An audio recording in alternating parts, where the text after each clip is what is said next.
Halo, ketemu lagi di channel saya Robita Sembiring dalam program Inspirasi Keluarga. Hari ini saya tertarik dan ingin membahas tentang kesepakatan antara suami dan istri.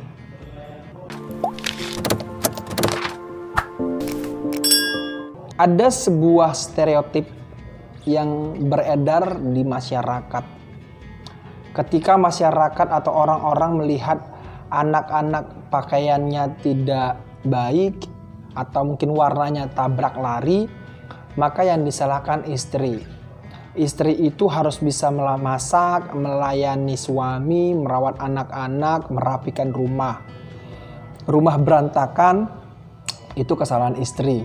Anak-anak terlalu kurus, kesalahan istri. Anak-anak obesitas, itu kesalahan istri. Suami tidak terawat, itu kesalahan istri. Stereotip ini ada di masyarakat. Suami harusnya mencukupi kebutuhan anak, itu benar. Tapi ketika suami tidak mampu membelikan rumah tinggal yang layak kepada keluarga, itu dikatakan suami yang gagal. Ketika tidak mampu memenuhi atau memberikan fasilitas yang bagus kepada anak, dianggap suami yang gagal. Atau ketika anak bersekolah di sekolah yang tidak terlalu mentereng, dianggap suami yang tidak bisa bekerja keras dan menghasilkan uang yang banyak untuk menyekolahkan anaknya di sekolah yang mentereng. Pandangan-pandangan ini, hal-hal yang seperti ini seringkali mengubah cara pandang kita juga terhadap pasangan, tuntutan-tuntutan juga terhadap pasangan. Sangat baik ketika si suami bekerja keras untuk memenuhi kebutuhan rumah tangganya, itu tidak salah.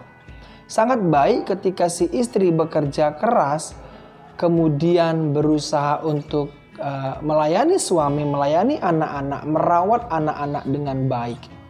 Itu bagus. Tapi ketika di dalam rumah tangga, pandangan orang yang menjadi yang utama itu akan membahayakan rumah tangga itu sendiri. Karena apa? Karena rumah tangga itu sebenarnya adalah kesepakatan bersama. Hari ini kita mau makan apa, itu harusnya tidak ditentukan oleh pandangan orang luar. Anak kita mau sekolah di mana, itu tidak ditentukan oleh pandangan-pandangan orang luar. Untuk mereferensi nggak masalah. Mobil yang kita gunakan mereknya apa, itu harusnya tidak ditentukan dari apa kata orang luar. Melainkan kesepakatan antara suami istri itu sendiri.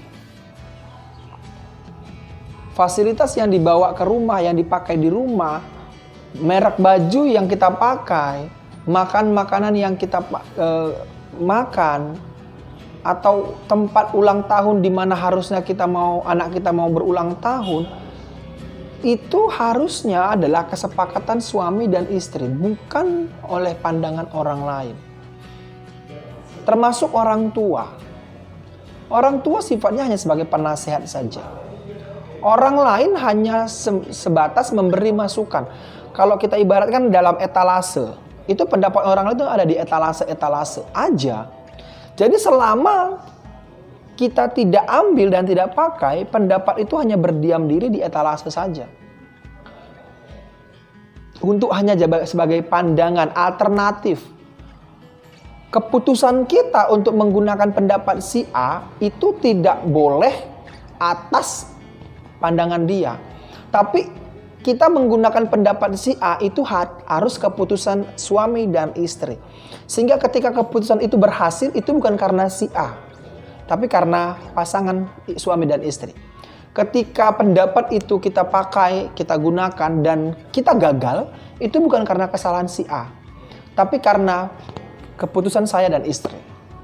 Itu harusnya dalam rumah tangga itu prinsip yang perlu dipahami oleh suami dan istri.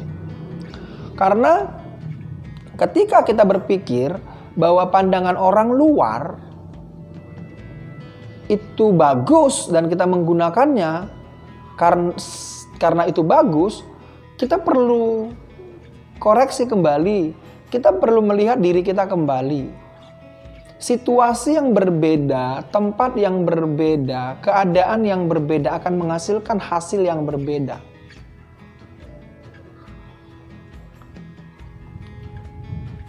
Suami istri harus sepakat bersama, membicarakan dengan baik-baik, dan siap mengambil resiko ketika keputusan itu akan membawa kegagalan atau berhasil. Mau dibawa kemana lagi? Contohnya buka usaha A. Ketika ini gagal, suami istri harus siap. Atau ketika berhasil, suami istri harus bisa memikirkannya bersama untuk kepada tahap selanjutnya. Jadi suami istri itu harus sering berkomunikasi. Karena dalam rumah tangga, kita harus tahu bahwa keputusan itu diambil atas kesepakatan bersama. Karena suami istri harus berjalan bukan dari apa kata orang lain. Semoga ini menginspirasi para suami istri. Terima kasih.